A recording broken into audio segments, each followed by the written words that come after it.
Hey guys, welcome back to Clownfish TV. This is Neon. I am here with Geeky Sparkles. Hello. And Disney's Star Wars Galactic Starcruiser Hotel is the gift that just keeps on giving. It gets better and better. So what happened is if you had a reservation aboard the Galactic Starcruiser Halcyon, they sent this video out to those people that are coming. But this representative, Endario Zinn, who looks like she's a Star Trek character. She does. She does. None of this looks like Star Wars. We're gonna talk about this. We're gonna talk about the continued backlash. We're gonna talk about some of these pixie duster Disney fan outlets, right? That spent years dunking on us for being negative about Galaxy's Edge. Mm-hmm. And now they've turned around and they've decided that they're going to join in on the shaming of Disney. Mm-hmm. DSNY. Yes. Oh, excuse me. Yeah, and we do remember. We have long memories, and we do remember actually having them send people to our channel and tell us how awful we are for dissing Galaxy's Edge when it opened, and now they're doing the same damn thing. The things we were saying were true. They're you know. From a certain point of view. No, they were true. Anyway, so I covered this last night because I saw this and I was like, what the heck? Everybody's seeing this and they're like, why does she have an iPad? And her outfit, the way she looked, everything about it does not say Star Wars. No, and actually this video reminds me of sort of the pre-show for Star Tours, the old pre-show for Star Tours, the kind of the budget cut pre-show. It does remind me of Star Tours a lot. Yeah, I mean, everything about it's Star Tours, which is fine, except Star Tours is, you know, an attraction for everybody. You're not paying $6,000 extra to ride Star Tours. Someone commented on Twitter and said that. I have it down below. We'll get there in a minute, but yeah. All right, so we're gonna play a clip of this. This is this fantastic experience that Disney's offering you for $6,000. Looks really high end, guys. Star Tours. Pretty much, it sounds like Star Tours. Hello there, and greetings from Chandler Star Line. I'm Agent Endario Zinn, and I would like to congratulate you on booking your voyage through the I'm galaxy. burning $6,000. Yes, thank you for giving us all your money. The Halcyon. That's the Halcyon. 1400 Starcruiser, Which- built during the romantic age of exploration. God. Okay. Session. Or if you'd like, Oh. relax and play a game of Hollow Sabak. What's that cost? Cocktail. That's about 15 So bucks. buy the drinks. Oh yeah, at least. Vacation. Drink your Ovaltine. Yeah, that's what it reminds me of. But it's a big commercial. At the end, they have like this, disclaimer thing about pirates and different. And that's because they're trying to say this is what stuff that's going to happen aboard it. But it's budget cut, and I know it's budget cut for several reasons. I have someone who has insider information about it because they actually worked in and around some of the stuff, and they wrote me some of the things that were cut, and I'll read that to you here. Should I do it now? Yeah, let's just rip the Band-Aid off. Okay, this is what they said. They said, "Come back to the plans. It looked like all the interior mock-ups looked like they scrapped a lot of the classic Star Wars iconography. So they had classic Star Wars on it. Gone. Yeah. After he hadn't seen the plan since like 2019. So he said some of the plans had been revised. And they talked about how it seemed like they last minute scaled down everything. And they said because there was a construction shortage and also some of the things that they would need for tech, they would have had trouble getting because it's unavailable now unless they had bought it way early, which they found unlikely. So they think that they cut it down for that reason too. And he said that there's not many. He's kind of interested to see how many of the effects are left. Because I'd mentioned there was supposed to be a battle between Kylo Ren and Rey that they were planning. And you saw the Rey already with her lightsaber before in Disney's promotional. And he's like, he wondered how much of it's going to be left over by the time they actually get to the damn Starcruiser hotel because they had to cut so many things. Yeah, it sounds like Bob Chapek. I mean, I'm still shocked that they're moving ahead with it at all. Yeah. Because it is such a high dollar experience. But they think they're going to make a high dollar off of it. No, We told them they weren't going to. You get the initial people, one and done. So we'll jump before we get into Twitter, just real quick. We're going to talk about some of these media outlets that are turning. Oh, yes. Turning on Disney. This is Inside the Tragic usually. It's all right, Inside the Magic. It's called Inside the Tragic. There's some good reasons why we don't like them that much. We have very good reasons. Yeah, there's some history there, but it's really interesting because we were told we were too negative We were too Oh, you mean the negative. partner took our site The partner that took our site, and, yes. and sponsored other sites like Inside the Magic. Yes. Took, said that we were too negative. But they're calling out that it was supposed to be sold out. Now all of a sudden there's availability because people are presumably canceling, which is what led to presumably Disney pulling down the teaser video. Right, which I've heard from several sources. It's not just this site. I've heard from several people that availability is popping up because people are canceling their trips after they saw that initial video because they're like, wait, this isn't Star Wars. I think people are going in thinking like original Star Wars, classic Star Wars, and that's not what they're getting. DSMY. Oh, DSMY can suck it. DSMY newscast. Now, here's the thing. We've never done anything to this guy. This guy's been trying to get in Disney's media list for years. We had media. We did. For a long time, we actually had media access. So, for whatever reason, he decided it was a good idea back in 2019, whenever Galaxy's Edge opened, to dunk on us. He actually called us out. Officially, publicly. Yeah, publicly. He called us out in the video and talked about us being overly negative and yada, yada, yada. And here he is, a couple of years later, making fun of Disney's video himself. How dare you? You're so negative. Same for Inside the Magic. You're just too damn negative. Even though they've been forever. It's nothing new. I guess now it's safe to do that because we're seeing more pixie dusters, switch sides. I mean, there have been some pretty notable Disney bloggers that are even like, Disney's gone too far with the price gouging and all of this. And now that it's safe to call Disney out, now they're all going to dunk on Disney. But we remember all the shit we had to deal with. Yeah, it took balls to actually call it out before it was the popular thing to do. And I don't think Mickey Views deliberately saying about us specifically, but his people came over and harassed us. Yeah, because there were a lot of people that were coming after us. They were like, I don't think he did. I won't be honest. I do not harass Mickey Views or anybody. Don't harass anybody. Don't harass anybody. That's not the point of this. The point of this being now everybody is making fun of Disney's decisions, and we've been doing it for years now. And we were actually in on the inside. And we had stuff right. We had people calling us liars. We had people saying that we were overly negative and we were just doing it to get back at Disney. We were actually calling shit out when we were on the media list. Right, which is one of the reasons why we're no longer on the media list, So, yeah, it is what it is. But, yeah, here comes Mickey Views calling them out, too.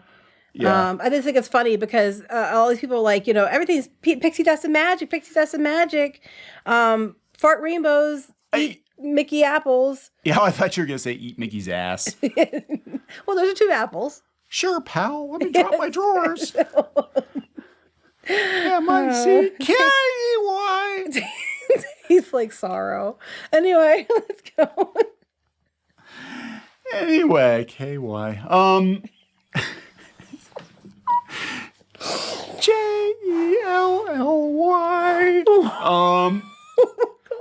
So Orange County Register, it's interesting, before we get into this, just to talk about how much they've cut the budget on Galaxy's Edge. The original version of Galaxy's Edge, of course, was supposed to be original trilogy. We've talked about this multiple times. In fact, some people who worked at Disney kind of slipped during podcasts and said, yeah, we planned it to be an original trilogy experience. And you can see kind of the ghost of that in Galaxy's Edge. You can see it was supposed to be Tatooine and Endor, but then they changed it and made it sequel trilogy. Yep. But they also cut back some of the attractions. They were going to have like a Bantha type attraction and all of that. And then they switched it to sequel and they cut back on all this immersion.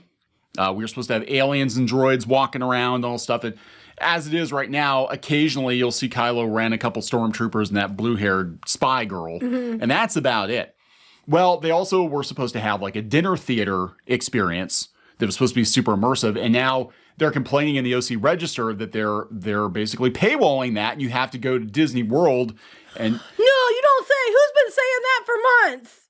A couple of years now. That would have been us. Yeah, they're paywalling all of the immersion that was promised. And here's the thing. Like, when they were talking about all the stuff they had planned for Galaxy's Edge, even though we're not fans of the sequel trilogy, if they pulled it off and it actually felt like you were in a galaxy far, far away, even if it didn't look quite like Star Wars, it'd still be really cool. Like, I love Pandora. I don't like Avatar. I don't like the movie. I think it's boring as hell. But I actually like Pandora. He does. He really likes Pandora. So does Squid King. Yeah, it's a really cool little environment. It's really neat, especially at night. Oh, it's beautiful at night.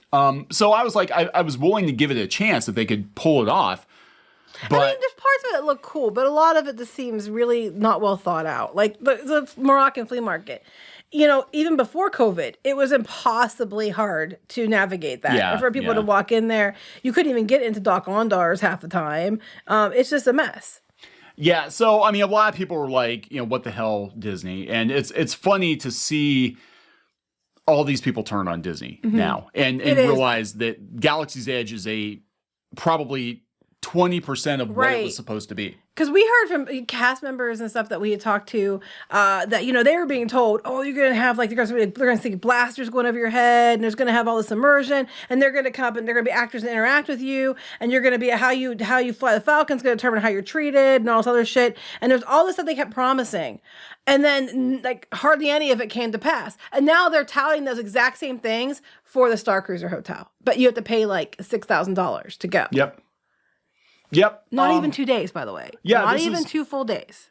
Yeah, not even 2 full days. It's ridiculous. Nobody's going to do this. I guarantee you, people are canceling. And that's why there is availability. That's why Disney pulled the video. I mean, I know people were like, oh, they're canceling because of the backlash. No, Disney, I mean, there have been some Star Wars videos on the official Star Wars YouTube that have been completely downvoted to oblivion, and they left them up. But this has an actual financial side effect to it, which is, you know, it's so bad that people who already put $1,000 down on it are like, hell no. Hell no. They're canceling. Well, here's some of the comments to this video that was sent out to guests. This is laughably bad and does not feel one bit like Star Wars. It felt like in the 80s version of Star Tours pre-show. Thank you. A lot of people are saying that. Yep. Is this real? I mean, seriously, did Disney produce this? At the end of that video too, they have that sound like they make at the end of the like when you're waiting for Star Tours and you're waiting to ride. And the doodle doodle doodle. Yeah, like they have like that. They have like that sound on there somewhere. I know they do because I heard it and I was like, Chandler Starline is that's the disclaimer. Yep, it's see? very similar. Very similar. Yeah, it even has a sound effect at the end like Star Tours. This is what someone said. This would be fun as a pre-boarding video for a free ride I was getting as part of my park hopper experience. It's akin to the old Star Tours pre-boarding check-in or the classic pre-boarding video from Soarin' over California. Yes. But for $6,000, I'm expecting a bit more. That is exactly, when I first saw it, I'm like, this does look like a Star Tours. But even Star Tours, I could argue the queue for Star Tours in some ways is more Star Wars than all of Galaxy's Edge. I mean, other than the Falcon, you know what I'm saying? But like the droids and the chatter, like we expected the droids to be chattering like that, but like in real life, walking around or rolling around inside. Well, I hope they could because they think people would, because there are a lot of entitled assholes that go to Disney and that you see them peeling off the wallpapers or destroying things. If they had droids running around, there'd be some little shit kicking it over, some adult kicking it over, getting drunk and pissing on it. Yeah, I mean, I kind of can understand the droids because I think that case they're going to get damaged or destroyed. People are just complete entitled a-holes when they're at Disney. I don't know why. Oh, somebody's gonna trip on one, break an arm, and sue Disney. Yeah. So I get why they weren't doing the droids. I really do. I guarantee you. I mean, if you, for whatever reason, want to burn $6,000 and go do this thing, do it in the first couple of weeks or first couple of months, because I guarantee you there are going to be issues with guests and they will cut back on it even more. This always happens. A lot of times they'll open an attraction or open a new land and they'll have all this cool stuff, and then as guests ruin it, they start cutting back on stuff. And I guarantee you, if they have droids running around the ship and stuff like that, somebody trips and falls, knocks a tooth out, that's it. That's the end of the droids. Right. And here's the thing too, though. The initial reviews on this thing are probably going to be very biased because Disney's going to bring all the people in their shill media. You want to keep your media access. You're going to give it a good review, right? I'm going to sit there and make sure you do. It was so funny. I got to go to Toy Story. We talked about this before. I got to go to Toy Story before it opened to the public. They brought a lot of people in for that. And I gave it a pretty okay review. I said, hey, it's nice to have more in Hollywood studios, but I said it's too damn hot. Carnival too. It feels kind of cheap, and it's really freaking hot. But, I mean, it's nice to have more in Hollywood studios. And I heard about it. Because he said it was hot. And then, you know what? Like a month later, within a month, they had umbrellas up, more umbrellas and stuff up to add shade because everybody kept saying it was too hot. Yeah, I mean, I wasn't like But super... you got shit for it. I got shit from Disney for it, yeah. And I think if I remember correctly, it was implied, it wasn't explicitly stated, but it was like, if you want to keep coming back to these things, you need to be a little nicer. And I wasn't mean about it at all. No, I'm just actually, like, most of it was really, really nice. yeah, I'm like, I know You're nicer than I would have been. I was like dying. It was like 2:00 in the afternoon, and I'm like, I can't imagine, waiting in line for an hour or two to ride Slinky Dog Dash when I was dying and I could get on as many times as I wanted to, So, I mean, little things like that. But I said, other than that, it's nice. The coaster's, a nice addition, and I can see people be happy with this because it's something. It's better than having a big, wide open nothing. And yeah, I still heard about it. So I guarantee you, if it's not all sunshine and porgs, that these people are going to hear about it. Like, say nice things. Yeah, so I mean, I would not believe a lot of the initial reviews if they're coming from people who are known to be Disney's people. A lot of these blogs, the same thing. They're given free access. Oh, there was someone who posted that I think it was IGN. It was like, we've been there already, and they're already like kissing Disney's. I think I have it here. Disney's ass. Well, let me go down here. I think I have it. Oh, this was funny though. Side note: I don't know why you are targeting your ads at me, Disney. I'm a nerd of moderate means. I don't have Galactic Starcruiser money. Yeah, here. Literally all the proof anyone would ever need. If Disney gives people free shit, they'll gush over anything. IGN. Disney Star Wars Galactic Starcruiser Hotel is far, far away from anything you've ever experienced. Check out our preview. Oh, IGN can't be IGN's the same website that when, it turned out one of Sony's VPs, PlayStation VPs, was a predator, a creep, they wouldn't cover it. They refused to cover it because they're probably getting perks and ad money from Sony. So you can't trust a damn thing, IGN says. Yeah. This was unrelated to, but hilarious because we're joking about names and stuff. The newly released image of the chef of the Galactic Starcruiser. His name is Whop, and he's from Camino. He creates delicate, lighter-than-air dishes from around the outer rim of the galaxy. They're lighter than air because there's hardly anything on your plate. And it's the outer rim. I just thought he'll give you the rim job. I just thought it was funny. That's the buffet. That's the restaurant name, the rim job. The outer rim job. The point is, that's what they're giving you. Like, they make these stupid names, these stupid characters that come out of nowhere. And this is Blow Yup. And he's a Camino. I just thought it was funny. Oh, my God. I can't. Like, this is like budget. I mean, I knew. It's worse than we thought. I knew it was going to be kind of cringy, but I honestly thought we would have like Doc Ondar. I thought we would have like high quality animatronics. We would have, CG characters maybe on screens or something like that. I thought we would have droids. I thought we'd see like the full power of Disney Imagineering at work. Oh, Disney Imagineering isn't allowed to use their full power. No, because it costs money. Well, yeah, Cheapek made sure of that. And it's going to be the most budget cut. And this thing is going to warp to hyperspace, to defunct land at record speed, and it's going to wind up being a corporate lounge in like 5 to 10 years because it's nobody. People do it one time for that kind of money, even if it's okay, even if it's good. That's a ridiculous ask for people to spend $5,000 to $6,000 for a day and a half. Yeah, it's not even 2 days. Day and a half of LARPing with budget cut. You check in at 1 p.m. the one day. You're there the rest of that day, the next day, the full day. But it ends up when you figure out the hours. Then the day you check out is 9 a.m. So you're not even there a full 2 days. And it's $6,000. Hate to be that guy again, but we told you so. We told you so. We told you this was going to be a disaster. And I think it's going to be once you get past the first layer of, again, the shills, and you actually get to real people spending that kind of money, and they realize that they could have gone on like an actual cruise somewhere and had a much better experience, then you're gonna see the shit hit the fan. The Bantha Poodoo hit the fan. But whatever you get, I can guarantee you, even if it looks cool, it's not anything like it was originally planned to be. Nope. Because this is all leftovers they took from Galaxy's Edge that they didn't want to give for free. And even then, according to people who actually, had the plans, seen stuff, was involved, it's been cut way back from what was originally planned. And it was supposed to be more classic Star Wars, and they went back to their stupid Disney sequel trilogy shit and their new characters. And then you have Kathleen Kennedy making comments that, we could probably still use our sequel trilogy characters someplace else. Their move is to double down on this crap. Yeah. I mean, I don't understand. How does it even make sense? I don't even know. Unless they want a loss leader. Do they need more tax write-offs? Meanwhile, in Universal, I think Nintendo's going to be pretty badass, for sure. So We'll see. We'll see what happens. I think this is going to be good for consumers because I think this might actually be kind of the kill shot for a lot of people. Be like, yeah, Disney is just ridiculous now. They're just absolutely ridiculous. As if the Lightning Lane stuff wasn't enough. As if the, calling out the fans wasn't enough. They're just a nickel and diming.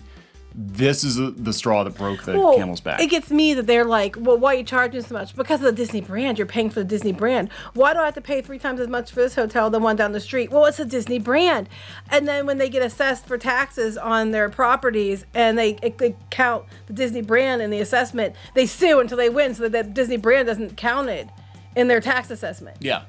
Yeah. That to me summed everything up right there. Yeah, and the thing is people are still going to go. They're still going to go to Disney. And Probably. They're still going to, if you want to, and it's your money, go ahead. Yeah, You might like it. That's cool. You're allowed to like it. I just, just to me, it seems like a lot of money for something that's like, it's kind of not even the full experience they were promised. And look how far they've fallen in 10 years. I mean, just compare Disney World, even what you could expect for your money at Disney World 10 years ago to what you're getting now. It's just the value is gone. The suits are killing it. Yeah, absolutely. So good luck with that. Good luck with that. We're going to wrap it up. Yep. Please subscribe for more pop culture news, views, and rants, guys. We'll talk later. Bye.